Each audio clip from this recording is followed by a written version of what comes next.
This is Wednesday evening, January 14th, 2015 Common Era at Dreamhaven Books in Minneapolis, and welcome to the Speculations reading series, which is, I think this is our 20th year. I think we started in the fall of '95, and it's been, with a few exceptions, at Dreamhaven Books ever since.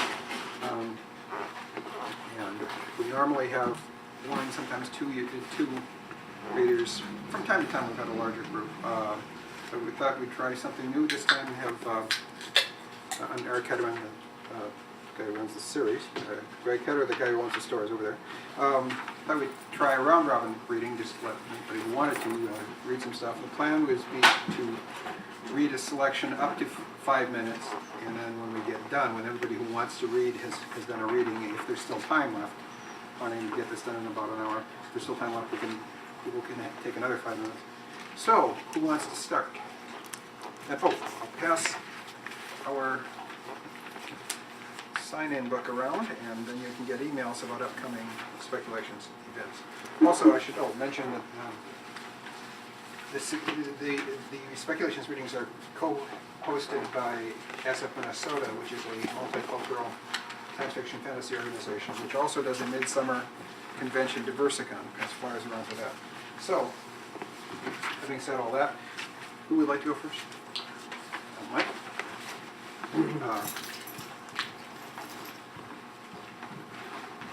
Would you calculate time? I will. I'm playing an old scene moment. What's your last name? Schoenberg, that's right. Mike Schoenberg, keep going. I have some poems that are not all speculative. Most of the poems I don't write are speculative. I have two granddaughters, which is the lead-in for the first one's called Adoration of the Elder Cats. Elder cats sit, each on their own wing-back chair, now naked with their covering sheets gone. They wait for their company patiently. Two small girls arrive. Hats, coats, boots are off. Quickly they visit the cats before games, petting each and giving adoration.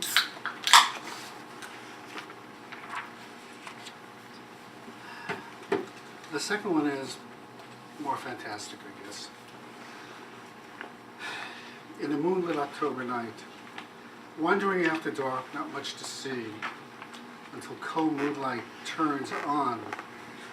Then worlds light up and move. Sleepy day shadows stretch. Legs jangle loose, down and down. Arms unclench, clasp twiggy fingers. Eyes pop open, shimmer. Toothy mouths yawn pointy fangs. Striding moonbeams, riding gray clouds, long bodies move unseen among us. Stalking October shadows, they wait, hide under eaves and behind trees, blend in with rocks, creep closer. Time to hunt.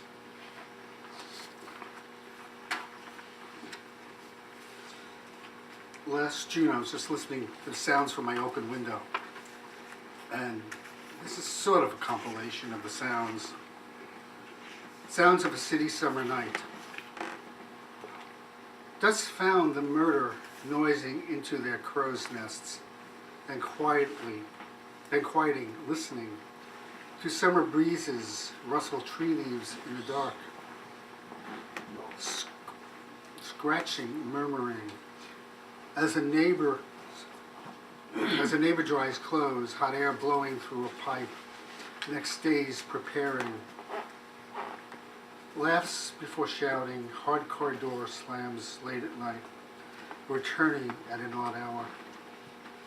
Fireworks, loud noises, pop, crack, slam, car doors close, then loud car tires squeals. Far-off sirens wail as police rush after fleeing escapers. A train whistle calls, beware, beware, heavy loads travel on these tracks.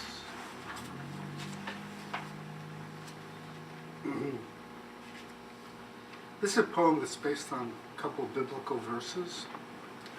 It's 1 Kings 18:22 to 24 and 19:4 to 14, which doesn't mean anything. For most people, it's basically about Ezekiel. Into that quiet place walk. Monkey chatter, brain talk. Monkey chatter, brain talk. Through the fireworks walk. Let them wail, let them cry, cry, call their hail. Bring on fire. Racket begets racket, but not a bird. Flaying legs stands, cut arms, twirl. Round the altar, all take a turn, until dizzy, swoon, their heads swirl. My slaughter laid a bird upon the dozen round, square, rough stones. Water once, water twice. One more turn, water thrice. Moat filled, lay prone, with voice, with theatrics call down. Down the power for all to see. Burn the slaughter, lay on a frown. That smile sinister on those who flee. Running lakes trip on hen gowns, and to the ground they fall life free. Monkey chatter, brain talk. Monkey chatter, brain talk. From the fireworks walk. Walk to that quiet place, the mountain of the hidden face. Crawl on hand and knee to find the silence of no sound. Set your mind and body free. The refuge you seek is found. I'm going to go through the first round. Okay. Who'd like to go next? Elise. Elise Matthesen, please. Yeah.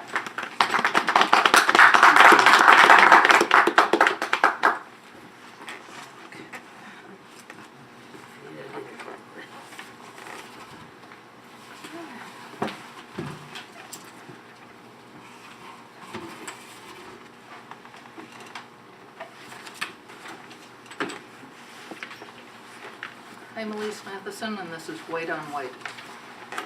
One day when autumn was taking a deep breath before winter's onslaught, Scylla came upon Oland writing. He had shut himself up in their curtained room with a candle and paper. When she approached, she saw no words, though he moved like a man bent to an important task. She looked from him to the unmarked paper, watched as he dipped a quill into an inkwell of white, and resumed writing. "Why are you doing that?" she asked, thinking it must be a strange joke he was playing. "You can't see what you're writing. Oh, is this another of those lemon juice mysteries?" She made as if to snatch up the paper and hold it close to the candle. "It doesn't work that way," said Oland. He put his hand out, protecting the paper, hovering just above the surface. "But you can't see what you're writing." "Why should I need to see it? I know what I'm writing," said Oland softly. He lapsed into stillness and looked steadily at her until she turned her face away and laughed. She left him to his endeavors. He sent the letter that afternoon, the envelope as white and blank as fresh snow. He handed it to the post rider, who did not blink an eye. Oland watched the rider put the envelope into her bag and ride away. From the doorway, Scylla watched Oland. The day the answer came, the sky was the color of milk. Scylla was trying to get 1,001 things done before the snow came. She was fixing the gate when the post rider arrived. She stretched up to accept the bundle of letters. The post rider met her gaze, looked from her to the house. Scylla turned, looked over her shoulder, but there was nothing there to see. Just the house, small, with the door open to let the paint smell out and the good autumn air in. Good, but cold already and promising more. Scylla turned back, but the post rider was already going. By the time she reached the door, Oland was there, wiping his hands clean of paint. He had a streak of white on his forehead. Probably hadn't noticed, she thought. He was odd, prickly about his appearance, so she said nothing. He looked at the handful of letters. The whitest envelope stuck out from the middle, oversized. Oland said, "That one." Scylla ruffled the letters, pulling out the large one. Its expanse was unmarked. "That one's mine," said Oland. She couldn't name the unfamiliar music in his voice. Scylla stood in the dooryard, looking outward at the road where the post rider had gone. White on white was skyr spilled on a clean white tablecloth. Oland was moody, and Scylla was clumsy with irritation. The snow would come that night, and so much was still undone. What right had Oland to be shutting himself up half the day with pen and candle? For that matter, candles in daylight, and shutting her out of their room. This skyr, his favorite, was half peace offering, half lure. Yet when he came out of their curtained-off room, she did not rejoice. It was as if he brought the rest of her anger back with him. Ladling the skyr into his bowl, her hand shook. What was spilled lay on the cloth, a small, soft hill of white. She reached out, scooped up what she could salvage, put it in her mouth. Oland looked at her. "It is not good to waste anything," she said, "at this season particularly." Oland's expression changed in ways she had no words for. "No, it is not good to waste anything." He played with the skyr, ate half of it, left his spoon sitting there. After he went off again with candle and ink, she finished what he had left. She had an impulse to throw the bowl and spoon out the door. She couldn't even tell if he was angry. His meaning was written white on white, at least to her. In a short while, she saw him emerge from the curtained room. He carried an envelope by the corners, as if the ink upon it were wet. She didn't need to see it to know that there was nothing there she could read. He crossed the main part of the house, opened the door, leaving it open behind him. She watched, open-mouthed. When she shook off her paralysis and went to close the door, she saw him in the dooryard. He had made a little fire of twigs and chicken feathers and was burning the envelope in it ceremoniously. The smoke did not smell of burning feathers and quills and paper. It smelled of flowers and of something like spices from far off. The smoke went straight up in a thin white line, blurring imperceptibly against the white sky. She knew when she awoke, before she even opened her eyes, that the snow had come. The world sounded different, muffled. Even the squawks from the chicken yard, where Oland would be feeding the hens, were softened. She opened her eyes, and the light that came in was that soft, pale light of winter, as if the moon had suddenly decided to take a turn as sun and shine during the day. She emerged from the curtains. There was more to do, of course. There was always more to do, but she and Oland could face the winter, as they had every year, and they would manage. There would be strong walls and fire within them. Oland, even if he hardly ever talked to her, would see that everything went on just as it should, would mind the chickens and the cow on the roof. He didn't need to speak to her to be warm. It would do, she thought. He would do, and she would do with him. The door opened. She looked up, ready to greet Oland with a proper wifely smile. Her lips parted, slack and shocked. The woman who stood there was wearing Oland's cloak. It was too big for her and had trailed in the snow. Scylla found her voice. "Who are you?" Louder. "Where is my husband? What are you doing with his cloak?" The woman smiled. "Oland," she said. "Oland is my husband, yes," said Scylla, really angry now. "Why do you wear his cloak?" The disloyalty she had always half imagined was here, now, finally. She resolved to meet it. "Send him in to me." The woman just smiled. "You! Get out! Get out of my house!" "Your house," said the woman, mild but startled. "Get out of my house and send my husband in to me." The woman held out what she was carrying. The wind swirled in through the open door behind her. A few flakes of snow settled on the unmarked paper. Scylla pushed past her to look out from the doorway. "Oland!" "I'm right here," said the woman's voice. Scylla turned, and as she stared at her, the woman said, "Scylla," in cadence so familiar that Scylla knew. "No." Scylla spaced the words precisely. Her voice did not break. "Oland is not here." Oland smiled a faint smile, and Scylla wanted to cry. "Oland," she said, fiercely this time, "is not here." They say she walked all the way to Ostby Market the next day. She talked to every merchant in the market. They say she was looking for black paper and black ink.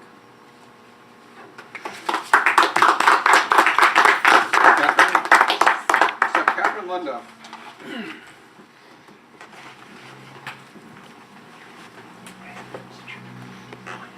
Alright, so 5 minutes isn't quite enough to finish this, That's okay. which is good because it's not finished either.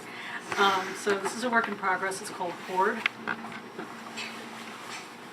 It was said that the Grimoire of Mar had dragon scale covers sewn together with cords made from the sinews of a hippogriff.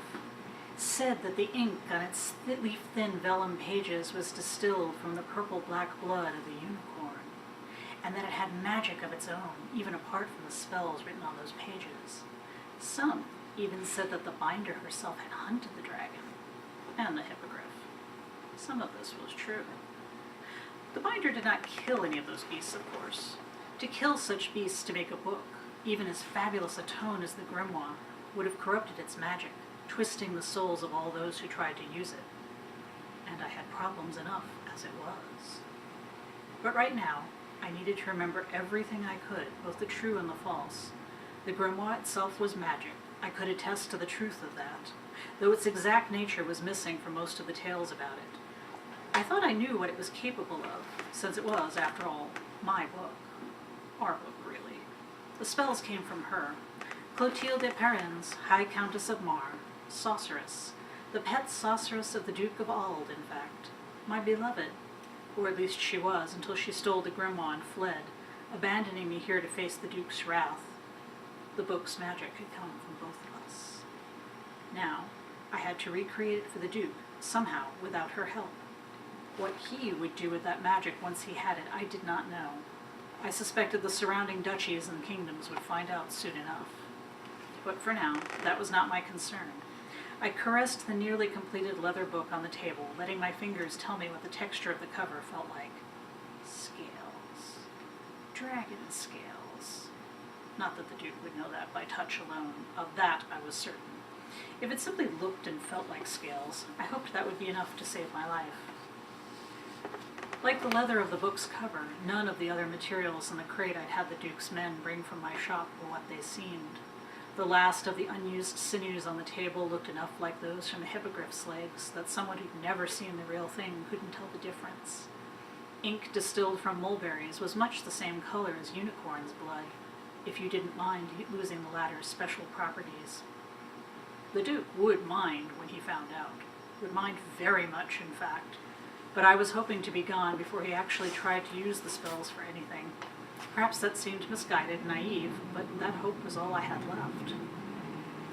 Now, I just needed to find a text I could copy, one that looked enough like the Countess of Mar's spells to pass inspection by one who had only seen them once before. I rubbed my face with the back of one hand and stared around me at the Duke's library. I didn't know where to begin. Wait. Yes, I did. I would begin with the following. May Clotilde de Perrins, High Countess of Mar, find her clothing infested with the fleas of 1,000 hippogriffs. May the magic of her spells turn to chaff and shit. May all her future lovers prove faithless and cruel. Unless she returns to me tonight with the book. And preferably before dawn, which was when the Duke would come to find out whether or not I had recreated the grimoire. In the interest of keeping my head on my shoulders, I had convinced him that I knew the book so well I could create a new one from memory. And it was not as if I didn't dream of the book every night, almost more than I dreamt of Clotilde herself. The binding was my masterwork, the culmination of years of training. It was the book that made me mistress of my fate, apprentice to none. I can still remember the look in my master's eyes when she saw it. How proud I was when she said it was good enough. I missed the grimoire as I would a limb, or perhaps my own heart. That is part of its power, its magic. It grows in your mind until it seems as if it has always been there, as if you must have it, like food and drink. I hated Clotilde for stealing it. I hated her more for encouraging me to bind it in the first place. What am I doing? You're fine, go. A couple more minutes. I shook my head. That last thought was unfair and unworthy of me. I would have taken it back if the words had been spoken aloud. Clotilde had encouraged me to be more than I was, to become a master at my art. And now, here we were, I in danger of losing my life, wandering the Duke's library in a futile search for something I wasn't sure I could find, and she was wherever she was. For an instant, I thought to wonder why she had fled. We had not quarreled, nor tired of each other as far as I knew. The Duke might have done something to frighten her, though, and I had to concede that was a possibility. But I was running out of time for speculation. I wandered through the shelves, pulling first one book, then another, down to leaf through them. I chose by binding style at first. Then, as I got more desperate, I closed my eyes and reached out, hoping that fortune would guide my hand. Why not? I had so little to lose. My fingers closed on one book, then another, caressing them.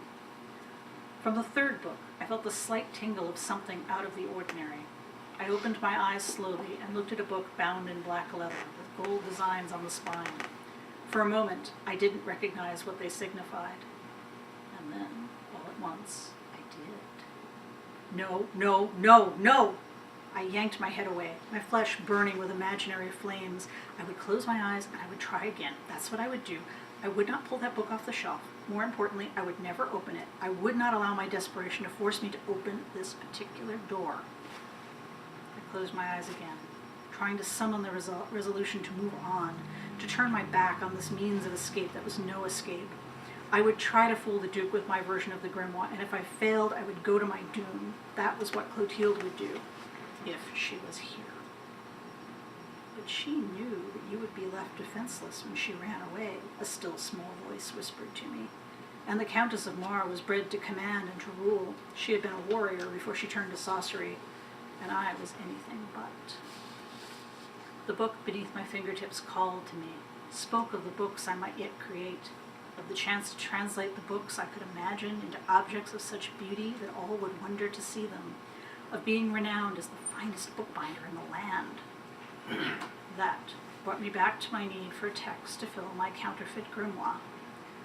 I wasn't ready to give up, not yet, but perhaps there was something I could give the Duke that would ensure my survival, maybe more. After a moment of hesitation, I pulled the book from the shelf. Despite myself, I admired its design, which seemed to shift and change depending on how I held it. It felt warm in my hands, no longer burning. That was something no one had ever told me about this particular book. It didn't have a name, nor did anyone admit to writing it. I thought I knew the binder, though. No one else tooled leather like this. And she had taught me everything I knew when I was her apprentice, except how to do this particular technique. I opened the book, intending to see how Clotilde had sewn the signatures, shaped the end bands. I told myself I would not read it, that I could not read it, that I would not understand the language, even if I could recognize the shapes of the letters. And so the first words took me unawares, worming their way into my head so that I scarcely noticed when I began to absorb them. They were as familiar as the script, and the realization hit me like a blow. I knew the sweep and the curve of the hand that had composed this work. I would know it anywhere. Clotilde had never told me that she had written this book, too. I read page after page, unable to believe that the woman who had shared her bed with me had encouraged me and taught me to be one of the few women in the realm to embrace the bookbinder's art, could have written these words. And I think that's probably That'll do for us. so. Who's go next? Okay.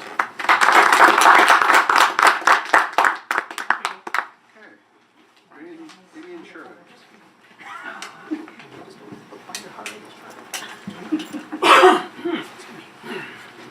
Hi, my name is Damian Sheridan.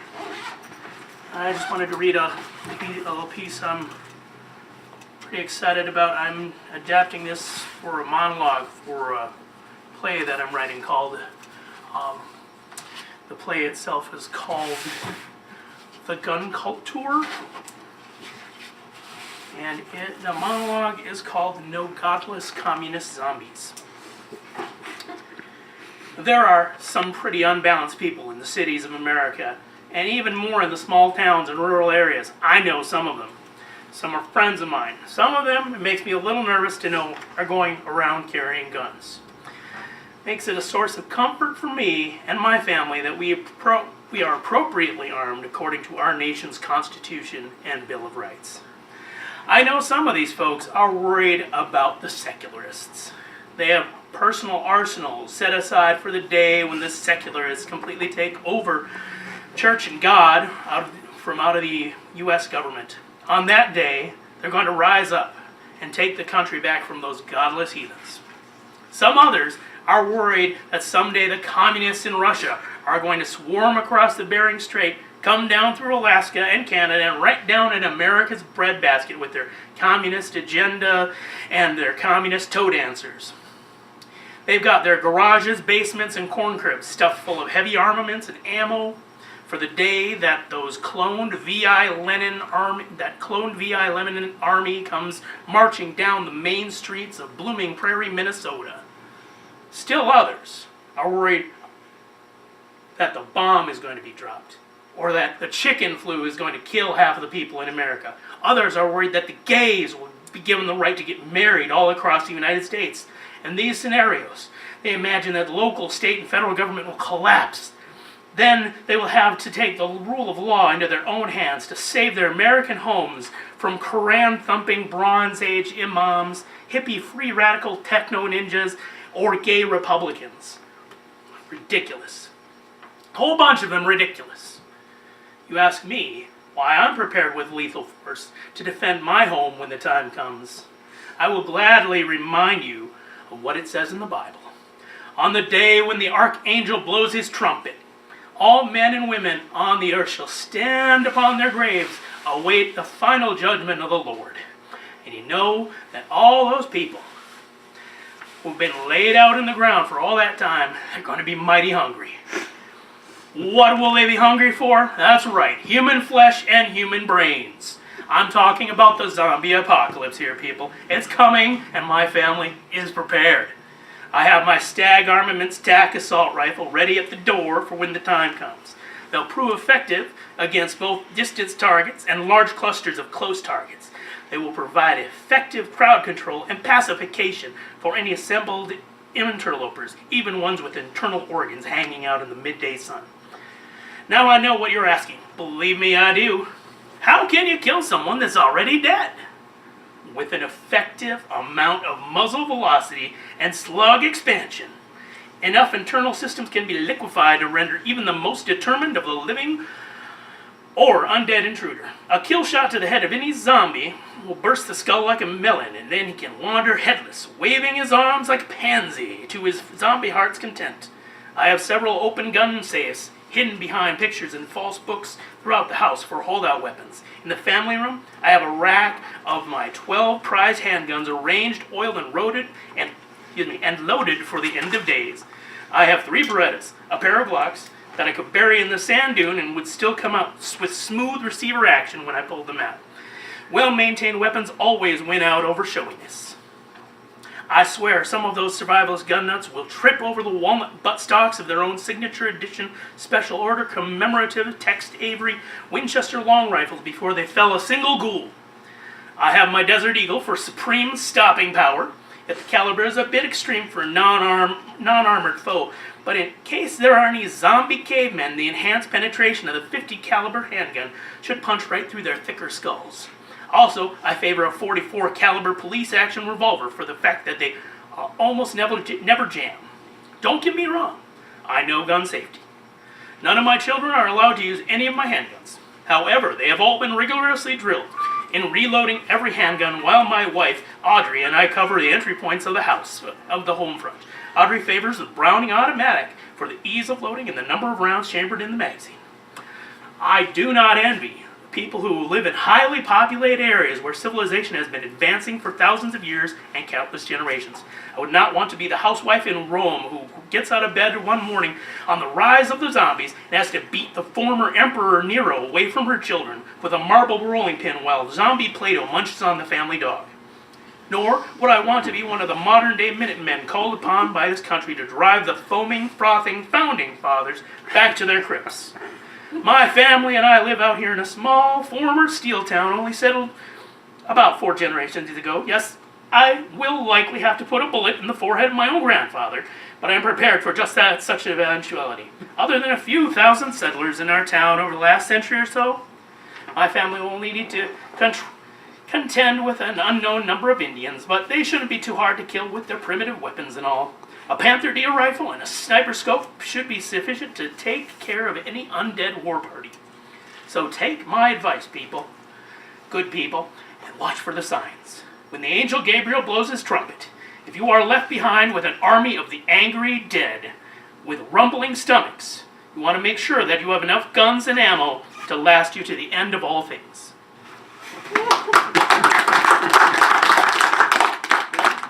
Let's go next. Oh, all right. Yeah. Terry Faust. And now, a piece that will bring us all back to a singing and orderly reading. I don't believe you. Actually, this was the example for signing up to be in the critique group for the MSP group. Uses a fictitious story I wrote under my name called The Horror. And Tim Rochefort did this. So I wrote a story called The Horror, and I had been reading some horror stories, and see if you can guess who I was reading. I never heard an even remotely approximate or adequate explanation of the horror that occurred Sunday afternoon at Lund's.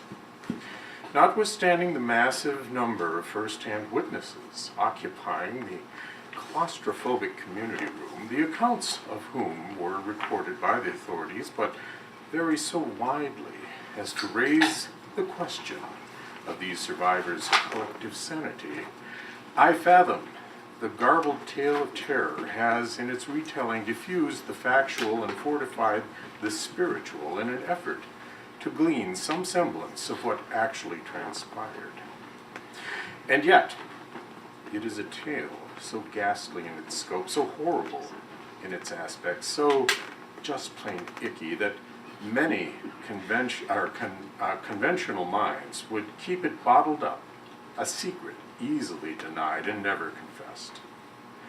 A document of the event, a plural narrative or a singular recording of multiple impressions, was recently unearthed in the Lund's produce section, just steps from the Eldritch elevator and beneath the overripe cantaloupe of indeterminate age. So terrifying were the scrawlings in the tattered spiral-bound notebook, each page exhibiting the progressive derangement of a mind already steeped in madness, but attempting to set down on paper what no human being should willingly document, that the finders and unfortunate readers of the record have themselves been committed for many years to asylums for the literally insane. They've been barred from recounting what they so innocently but tragically read. To my utter disgust, I count myself among those poor unfortunates.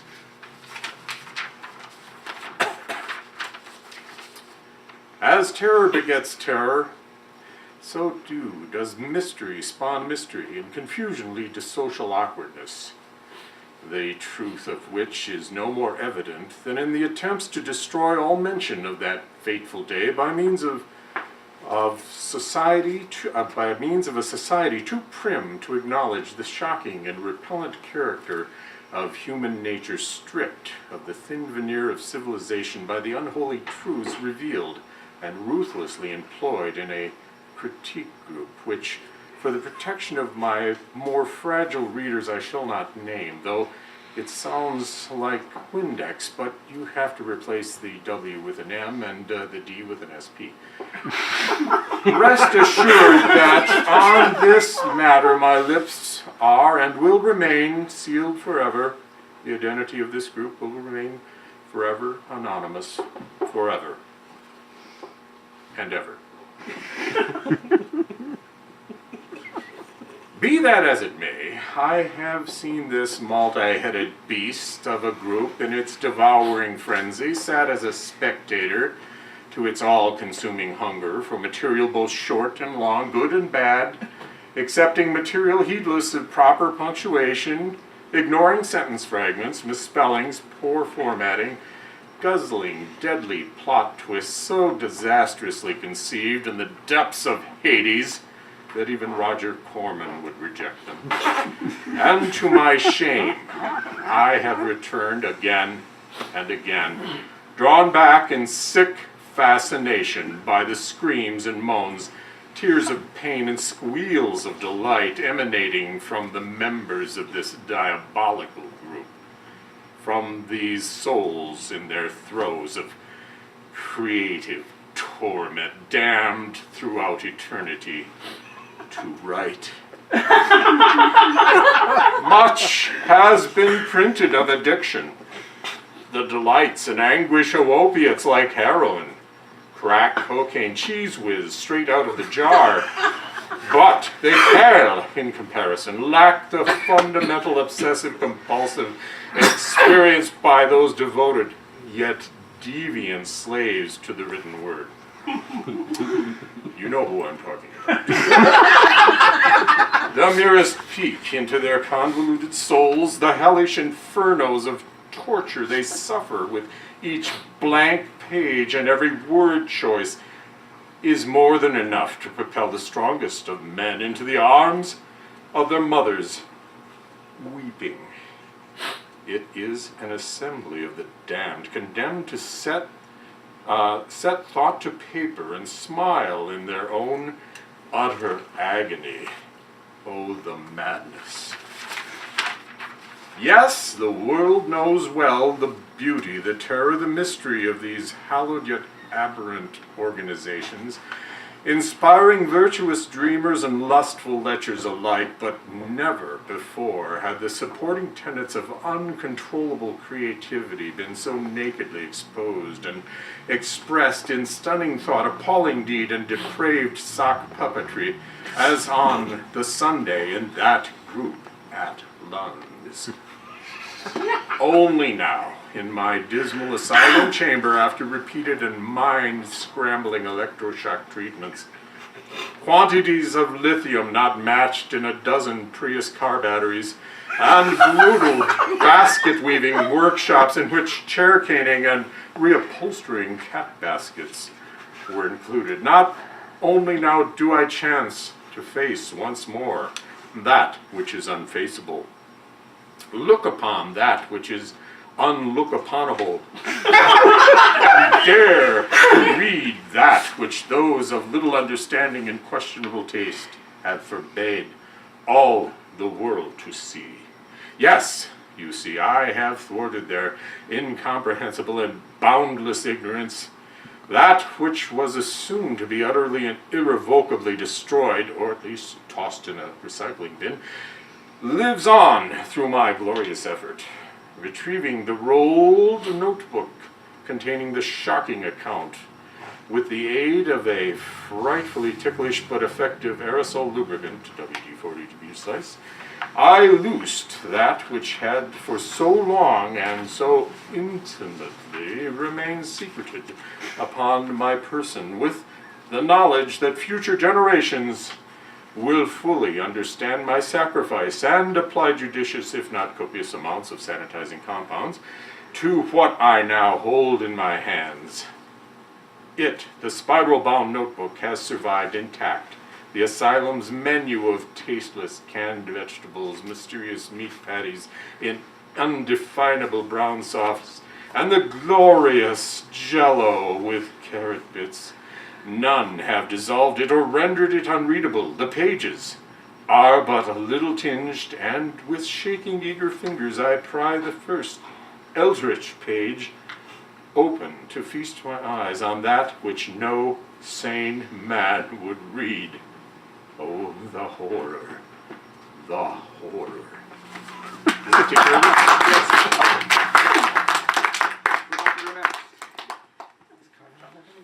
Jason, do you have a short thing? Or is it 5 minutes? 5 minutes. Okay. And did you have something to?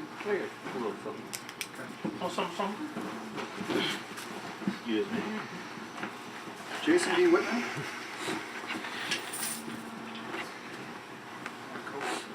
I got one, thank you. All right. Let's see.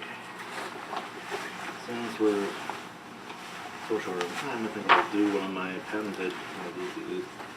These 100-page books, only 100 word books, miniature. Yeah. What do you call them? You know, I haven't figured out a name for them yet. But anyway, without further ado, this one won the Versacon 21 Flash Fiction contest a couple years ago. I call it the Nuns of Mathematics. Ever since Una was old enough to comprehend them, she'd had an astounding facility for numbers. But she disdained the X's, V's, and I's her tutor Ada scratched out with her stylus, preferring to do calculations in her head. These symbols have been used since Roman times, Ada said, though more with intrigue than concern. They served humankind through the collapse to this day. Una shrugged. I just feel something's missing. Ada raised pensive eyebrows. Perhaps you await the nuns of mathematics? Who? An order of warrior priestesses. They disappeared during the collapse. But I believe they'll return soon, unlocking knowledge for the world. And they'll replace what's missing with mathematics? Ada smiled impishly. Nothing's missing in mathematics. These were troubled times. The oligarchy, in power since the collapse, turned their screws on an angry populace. One day, a riot erupted around Una. Suddenly, Ada rode up. Take my horse. Ride north. I'll follow when I can. Una rode hard. The horse seemed to know the way. Eventually, she came to a castle. She fell off upon reaching the gates. She awoke in bed, surrounded by women. One was Ada. I arrived hours ago. You must have ridden like the 4 horsemen themselves. Una looked around. Are these the nuns of mathematics? Hearing this, the women grinned sidelong at Ada. She sniggered.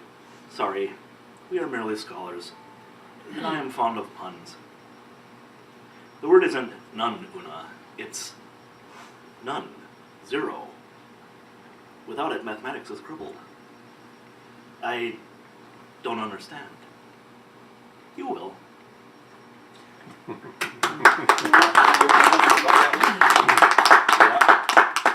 Okay, for my first encore,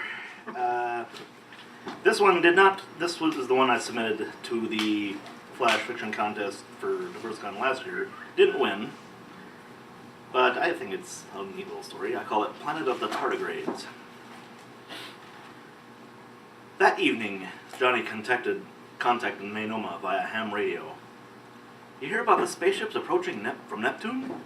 Dad works for the observatory. Says there's thousands of them. Nainoma, I've heard Khrushchev's proposed alliance. Johnny, Nainoma seemed oddly calm. Did you read those books I told you about? I finished Beyond the Vanishing Point yesterday. Why? Remember them. I believe we'll meet soon. The Armada was still weeks away, so the explosions all over Earth took everyone by surprise. One happened in Johnny's backyard. He gaped from his bedroom window as gigantic 8-legged creatures emerged from the resulting crater, ridden by 7-foot-tall humanoids. Johnny's mother, out hanging laundry, ran screaming to the family bomb shelter. Knowing what she'd do, he ran to intercept her. Sure enough, she'd retrieved the shotgun. Mom, stop, they're friends! You can't know that, Johnny! Mom, look! He showed her one of his science fiction books. Its cover depicted the creatures exactly. He's right, Mrs. Drexler, said one humanoid, removing her helmet. Johnny saw a blue face framed in dark hair. Nainoma? She nodded. You're an alien? I'm an Earthling, like you. But until just now, she indicated the crater, I was less than a millimeter tall. We've enlarged ourselves as we did when these aliens first invaded, long before your recorded history. Together, your people and mine will vanquish them. But we'll need your help, Johnny. She laid a hand on his shoulder. Yours and other children's throughout Earth, to bridge the gap between our cultures.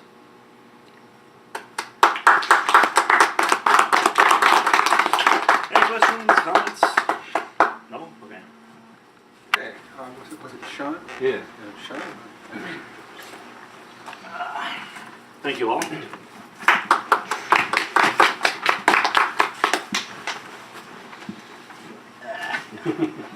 Not exactly that. My name's Sean.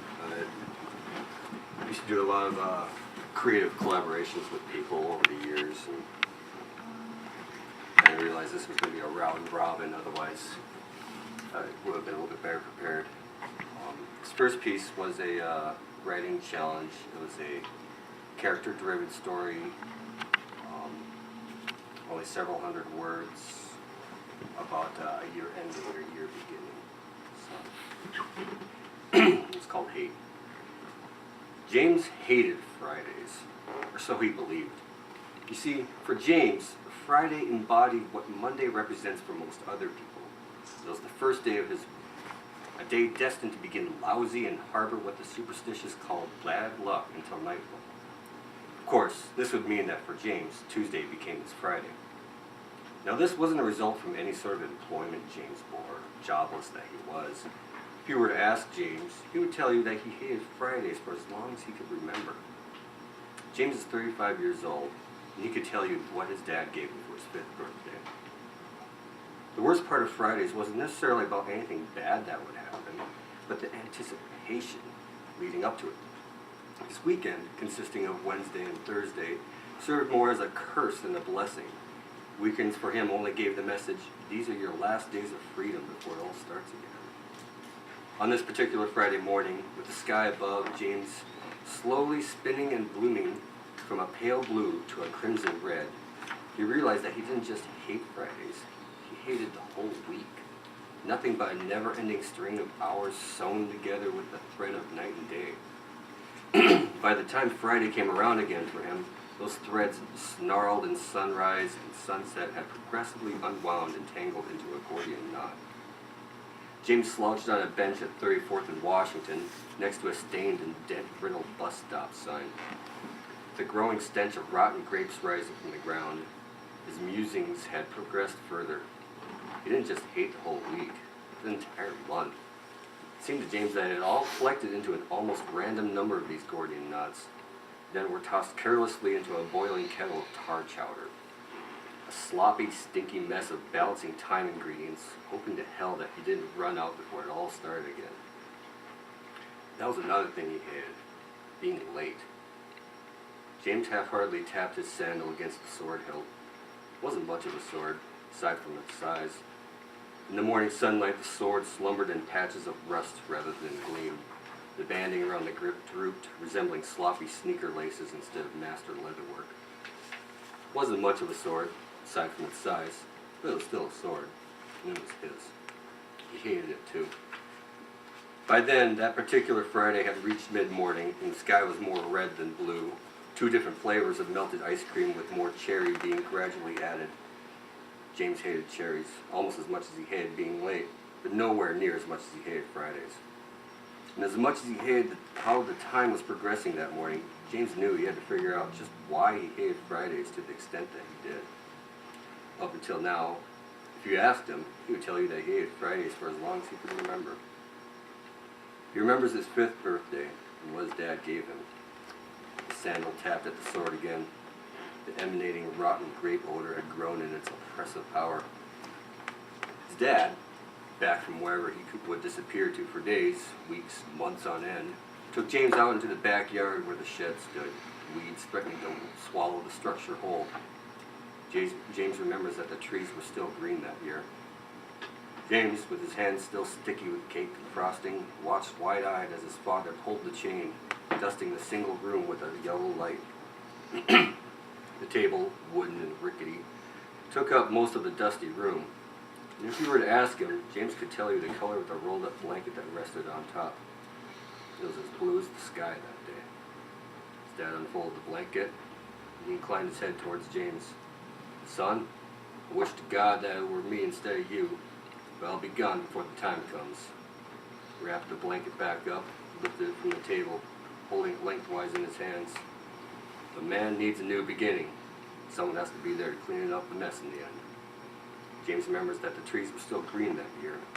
Still green at the beginning of the year, on his birthday. James realized that he hated years, too. They never had a proper start or a proper finish, just one big drunken swipe of feces across the tiled walls of a bathroom, feces filled with tar chowder, Gordian knots, and curses that he could not escape. Curses like the sword that lay at his sandaled feet. With complete realization as to why he hated Fridays, James woke up from his revelry.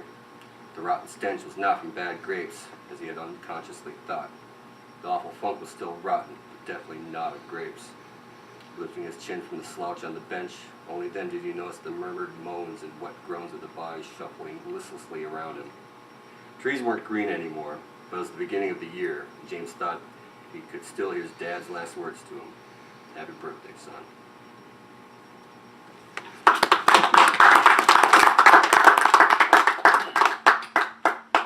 So other bit's an excerpt from this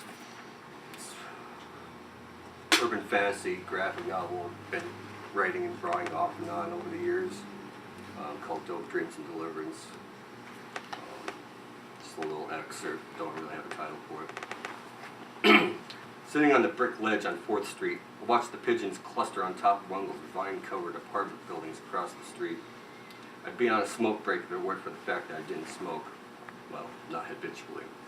Out of one of these apartment buildings trudges this frumpy, dumpy, husky girl. Stringy hair, naughty schoolgirl outfit with the shirt partially untucked. She looks like she hasn't changed her clothes in 3 days. She steps past me into the store and I trail in after her, knowing that some people like to shoplift, and I got the nod from the cashier to watch her.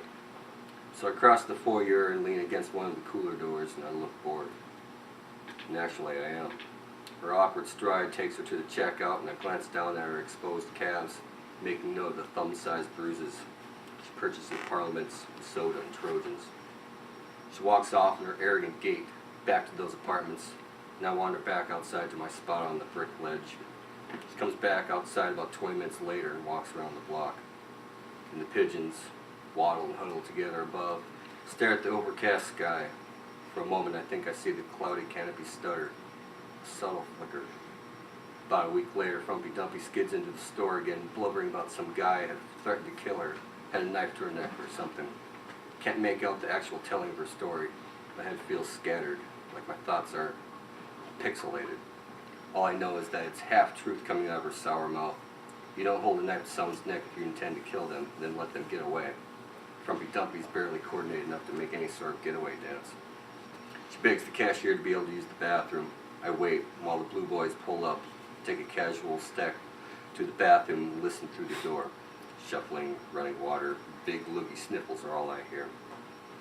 I idle back to the foyer in time to escort one of the blues to the bathroom. Door opens. Frumpy Dumpy gets to go for a ride. Safety purposes, of course. Frumpy, as part of John Q. Public, leaves the water running, leaves the mess with someone else. Pull out a couple latex gloves I keep on me and sift through the bathroom. Under the garbage lining is a sandwich baggie lined with artillery, 3 bats worth, and a bottle cap for a spoon. Still has some residue, maybe a taste's worth. Frumpy Dumpy's a bag bride and one step away from being shot to the curb. And that water flowing from the faucet, it's a dull roar blanketing the flickering, stuttering noise in my head.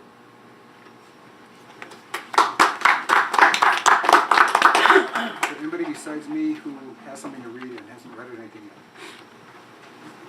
Okay.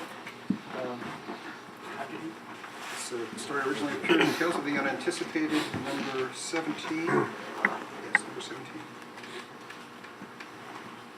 Strange visitor from another planet.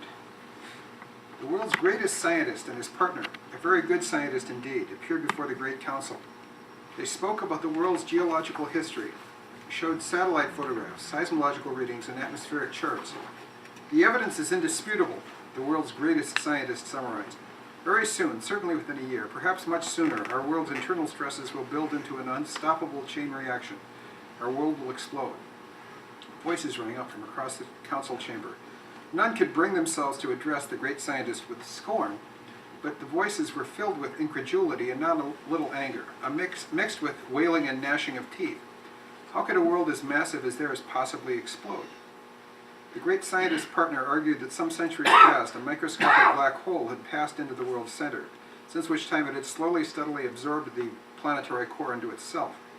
The recent cessation of volcanic activity resulted from this collapsing of the inner core, but the partners said surface tension was building, and all too soon the world's outer layers would blow apart.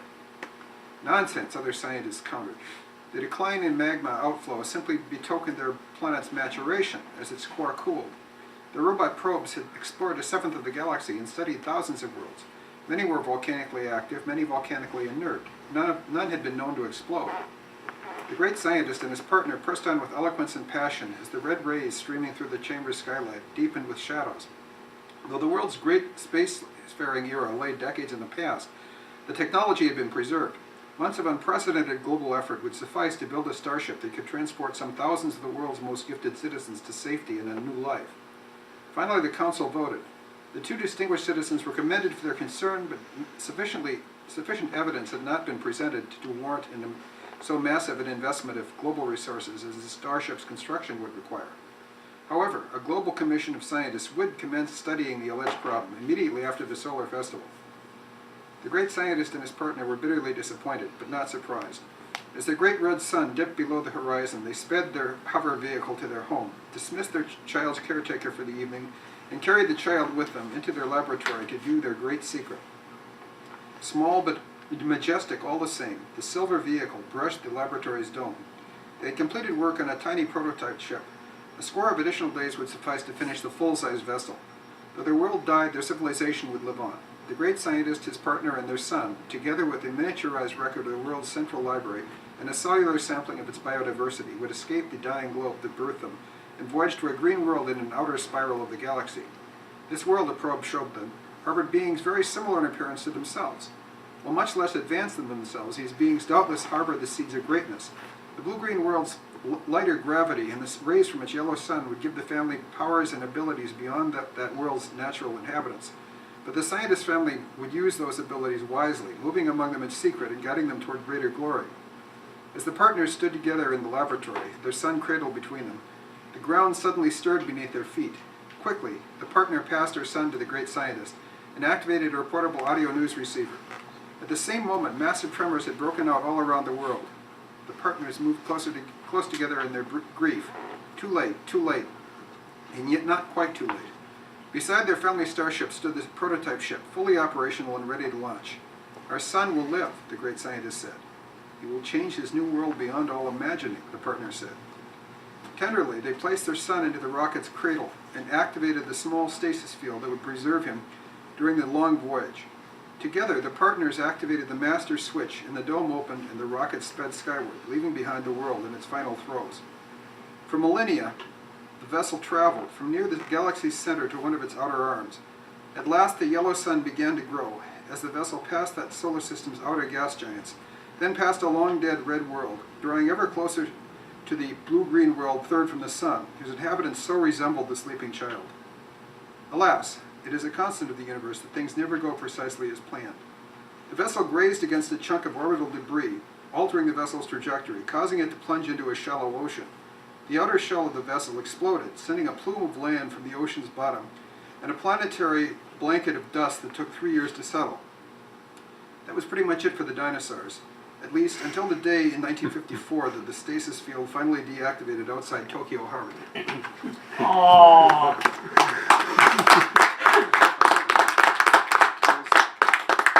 We should wind up in no more than 20 minutes. Does anybody else have something short? Okay, Elise?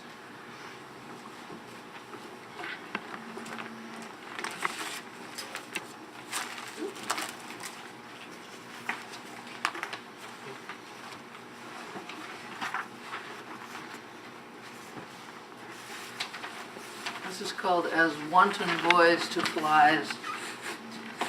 I swear, gods are nothing but trouble. Take Zeus, for instance, and I wish you would take him because the noise is starting to get to me. I'm sorry we lost his freaking friend already. We didn't mean to. We keep telling him that. It doesn't seem to help. When Ben comes back, so help me, I'm going to get him to put Zeus in a jar if he's got one big enough. It was Sandy's idea to install the gods in bodies. Why not? She said. We have to run the experiments, but we might as well make it easy on ourselves, make them self-propelled. They can demonstrate their affinities and aversions, and we can properly observe. Sandy's big on observing. Mostly, Sandy's big on putting entities into difficult situations and then not doing diddly-squat to help them when things start going wrong. She just observes. Trans, now he doesn't properly respect observing. That's what Sandy screamed at him after he pulled the arms off the last experiment. She had 6 more, Trans said, so what was the big deal? Sandy threw a fit. She also threw a notebook, which turned out to be Hermes Trismegistus. When he bounced, there were pinwheels of multicolored sparks, and out poured all these little tiny letters with feet who ran around chanting and holding hands in circles. I don't know whose freaking idea it was to turn him into a notebook. I thought we were sticking with things that had mobility and volition. Quetzalcoatl, who is currently an overweight house cat, came over and pissed on him, which really improved things. Little tiny wet letters with feet shaking their fists, yelling in little tiny voices and smelling of cat piss. And while all that's going on, Ben is lolloping across the ceiling in his upside-down boots, catching minor godlets in a butterfly net and putting them in jars.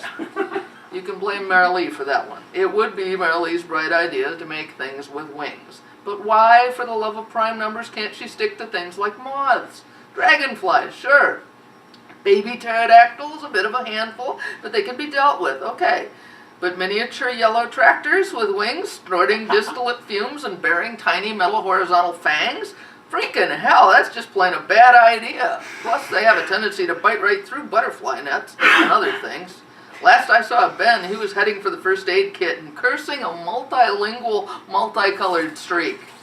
But back to what's his name, you know, Zeus's friend. Ao Quang, Dragon Dude, whatever. We didn't mean to lose him. Sandy was trying to turn him into a small blue dog, but she pushed too many buttons at once and he wound up as an extremely agile and energetic cartoon snake. A cartoon snake that could curse, too. Little word balloons came out full of Hansi. Since he was a god, the curses were effective. Even a small god's curses work. He did something to Sandy that made her squeak and hand him off to me before she ran for the lavatory. That was just about the time I had Zeus plumped up into the proper diminutive rhinoceros and it got distracted. I swear, though, I just put Ao Quang down somewhere for a minute, that's all. But when I turned back, he was gone. Quetzalcoatl probably ate him. Which means there'll be word balloons in the cat box for days. Like I said, gods are nothing but trouble. Something good better come out of this experiment, though, because it's almost the end of the week, and that means we're almost done doing gods. Next week, it's devils. And I just heard a rumor that we're not doing them, they're doing us. It's going to be a rough week.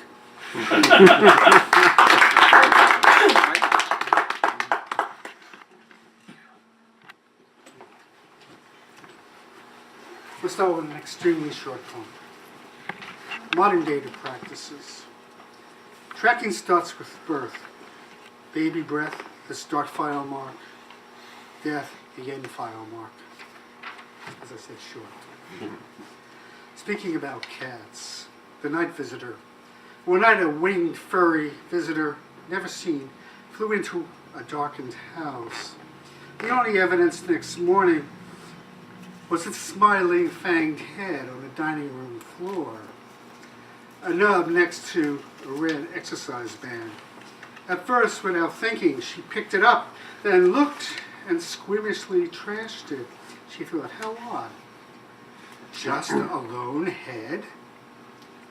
Back in the dining room, she found, resting under a chair, diaphanous wings crumpled in a puddled blood. The cat smiled. What that? Take your friend, take your fiend. Rinse his mouth out, wash his paws.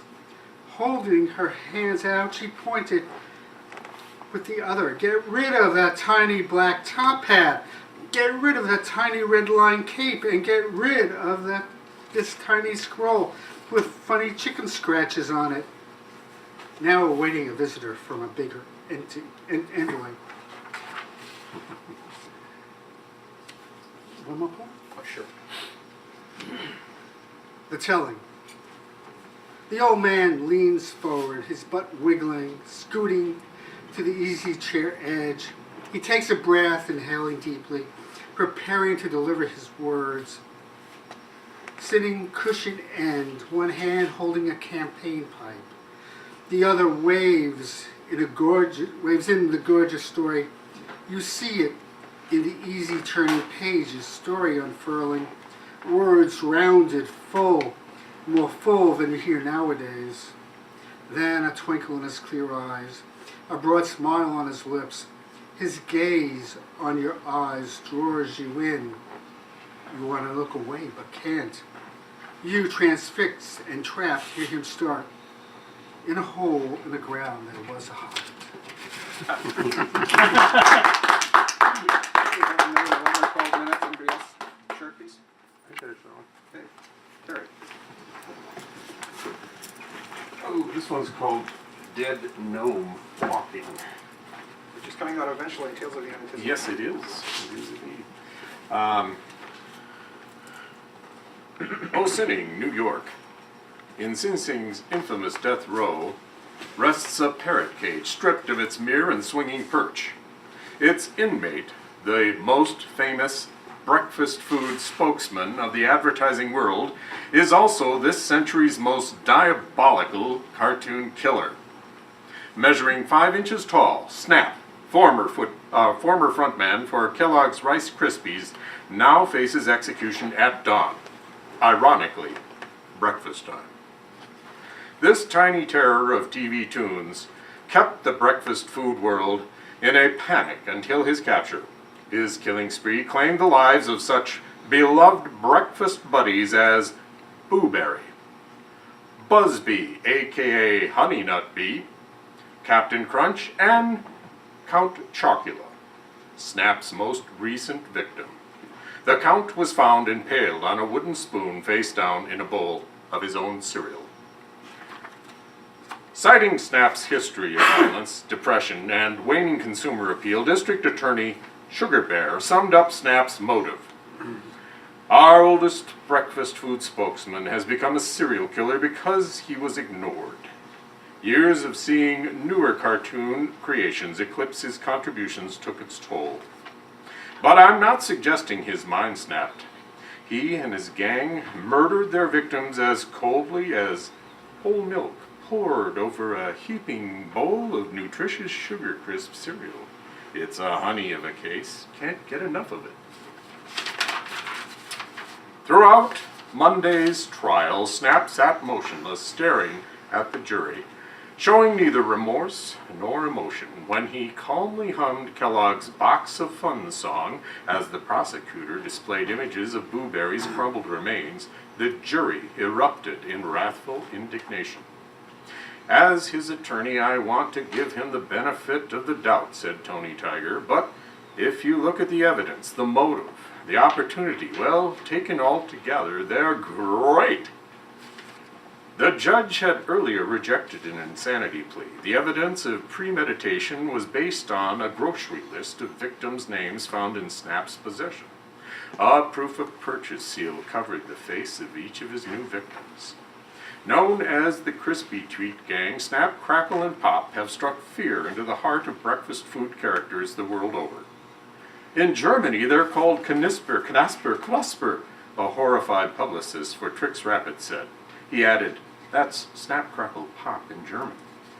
Fearing for the safety of his bunnies, Trix Rabbit went into hiding after receiving the Crispy Gang's deadly calling card, a gravestone-shaped Crispy Treat bar, with the victim's name spelled in red hots. In his only statement to the press, Snap said, I've been Kellogg's representative since 1933. People look at me and think, there goes a happy little elf. Wrong! I'm a gnome. But for years, Kellogg's artists have drawn the boys and me with pointed ears. For God's sakes, I don't live in a tree and make frigging cookies. At sunrise tomorrow, 2,000 volts will burn Snap's cookies for good. Asked to comment, Snap's closest friend and biographer, leprechaun Lucky Charms, had this to say. Sure, it is a soggy day for breakfast cereal. Ah, Snap, me lad, you showed us the ropes. Faith and begorra, I don't know who will fill your wee baker's cap. Newsflash, breaking update. Ossining, New York. In the early hours of Tuesday morning, a daring raid bowled over prison guards in Sing Sing prison. Crispy Treat gang members, Crackle and Pop, disguised as Keebler elves, freed their murderous leader and made their getaway in the prison's snack break truck. Authorities had issued warnings to surrounding communities to stay indoors and skip breakfast. Okay, there's 6 or 7 minutes. Anything else with something short?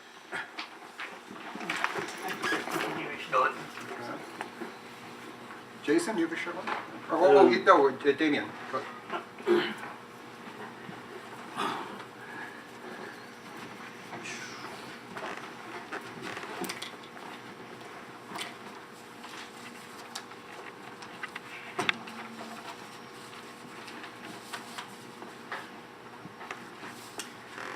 This was called Islands. From out of a perfect misty morning we strode forth. Spotter planes and boats reported first mistaking us for islands moving shoreward. Islands. There is joy in my heart for the residents of this volcanic chain. Blessed since Izanagi shook his jeweled spear and this grand archipelago came to be. For many years my comrades and I were alone on our island. Then a great war among the tribes of man spread across the sea where we made our home. It roused us from our isolation. It was the first we realized we were not alone except for simple beasts. At first, we were seething with rage. Whenever men came to our home, they came as attackers. Our rage made us lash out and strike them back. We strode through their cities and countryside, thinking foolishly they would be easily destroyed, thinking arrogantly they were ours to destroy. Their attacks struck us like 1,000 tiny barbs and stings. We struck back with fire, heat, and lightning, and also with brute strength. For many years, then, things went on this way.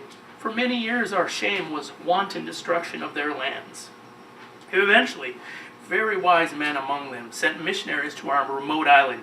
These missionaries consulted with those who spoke for our moon-winged spiritual leader. Though the process was long, understanding was reached. In this way, we first learned of enlightenment. We learned of the Four Noble Truths. We learned to let go of suffering and embrace those who, through their own ignorance, had not come to accept our common brotherhood. When you become awake to your nature, it is time to share what you have learned in the hopes that others will find peace in the teachings and awaken to their true nature as well. Now we have come shoreward to urge our brothers and sisters to open their eyes. For so many countless years my heart knew only turmoil and my mind railed with rage. I knew only panic and fear, rage and hate. I fought to become the ruler of my island, and I bitterly fought on to retain my hold over those subjected to my dominance. When the missionaries came to speak with us, the way was hard and the mysteries did not soon reveal themselves to me. I felt fear when they tried to introduce me to a new way of thinking, of looking at our world and of the universe around us. Later, I felt shame when my ignorance and fear led me to irreparably damage our kind emissaries. I have since come to realize that all things live and die according to their nature and according to the time allotted to them. This is unknowable. Though I was instrumental in their destruction, the lesson was not lost on me. Their places as bodhisattvas were secured, and their contribution led to the eventual awakening of me and my fellows from our remote island. 10 stories tall, I have had etched into my sternum Pseudo-Sanskrit seed symbol Khan. I have dedicated myself to Immovable, the Lord of Brightness. One of my compatriots has dedicated himself in a similar seed symbol to Ajita Bodhisattva. In the dark epoch when humanity is lost, cut off from wisdom, it is said that the small king of brightness will lead the way. That is why he has had his sigil emblazoned across his chest and the crux between his 3 heads. His wise faces nod sagely in the brightening sky. He seeks to banish ignorance from their hearts and minds, from the hearts and minds of mankind, with pure white arcs of lightning, of lightness and wisdom that zigzag from his 3 whiskered mouths. Around us are brothers and sisters with faces like thundering cloud banks, giant insects, sea leviathans, carapace-browed wonders surge forward into the full view of those below. They shine and sparkle iridescent with the light of the sun playing off the water, cascading and drying from their massive backs. Each are adorned with the symbol of the Wisdom King, Knowledge King, or Mantra King that they have accepted into their hearts as their spiritual guide. In the place of spotter boats and planes, we are met on the shore with the mechanized tortoises of the ignorance we are here to free our human brothers and sisters from. The sky is torn with the screaming locust sound of flying harbingers of the misguided. These release angry fusillades of missiles like swarms of wasps. In the way that I know how, I settle in amongst the warp's delusional structures that will support me. It is similar to the lotus position. My tail I arc over me from left to right. I touch the earth with my clawed hand, and all becomes stillness around me. The fires of wisdom and redemption from loss and want flicker along the craggy sail on my back. I open my jaws, once so terrifying, but now peaceful, and a great shimmering orange blossom of chrysanthemum leaps forward from within me to illuminate all this city of dread and misgivings. This hive of futile strivings spilling forth around us, like the weapons and warriors of Mara brought to bear against our enlightened Lord. The missiles and shells of the ignorant turn aside when flung our way and become like petals of the flowering lotus. I am Kurikawa, the bright sword of wisdom cutting through ignorance. I am the rope in Fudomayo's hand, blinding demons that cloud the eyes of men. I throw open my jaws wide to the best of my ability, and I make the sounds ah and un, the sounds of the beginning and the end of all things. They are the sounds that make up the sacred syllable Om. I am awake.